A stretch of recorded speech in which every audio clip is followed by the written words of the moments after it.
السلام علیکم ورحمۃ اللہ وبرکاتہ۔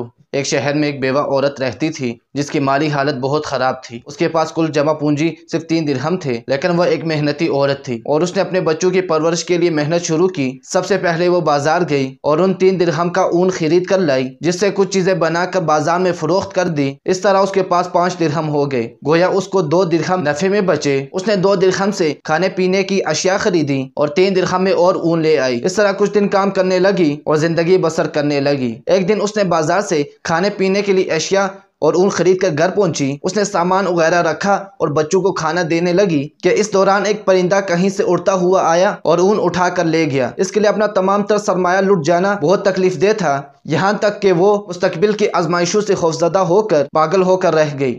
اگلے دن یہ عورت ایک اللہ والے کے گھر گئی اور انہیں اپنا قصہ سنا کر ایک سوال پوچھا، کیا ہمارا رب رحم دل ہے یا ظالم؟ وہ اللہ والے عورت کی کہانی سن کر پریشانی کی عالم میں اسے ابھی تسلی دے رہے تھے کہ اتنے میں دروازے پر دستک ہوئی۔ جب انہوں نے دروازہ کھولا تو باہر 10 اجنبی لوگ کھڑے تھے۔ ان اللہ والوں نے ان سے پوچھا کہ آپ کون ہو اور کیوں آئے ہو؟ انہوں نے کہا کہ حضرت، ہم سمندر میں سفر کر رہے تھے کہ ہماری کشتی میں ایک سوراخ ہو گیا، جس کی وجہ سے پانی اس تیزی سے کشتی میں داخل ہونے لگا کہ ہمیں ہماری موت صاف نظر آنے لگی۔ مصیبت کی اس گھڑی میں ہم میں سے ہر شخص نے یہ عہد کیا کہ اگر اللہ پاک ہماری جان بچا لے تو ہم میں سے ہر ایک شخص 1000 درہم صدقہ دے گا۔ وہ کہنے لگا، ابھی ہم یہ دعا کر ہی رہے تھے کہ ایک پرندے نے کہیں سے ہماری کشتی میں ایک اون کا گولا لا کر پھینک دیا، جس سے ہم نے فوراً سوراخ بند کر دیا اور کشتی سے پانی صاف کر کے قریبی ساحل پر پہنچ گئے۔ وہ کہنے لگا، کیونکہ ہم اجنبی تھے اس لیے لوگوں سے کسی معتبر آدمی کا نام پوچھا تو انہوں نے ہمیں آپ کے پاس بھیج دیا۔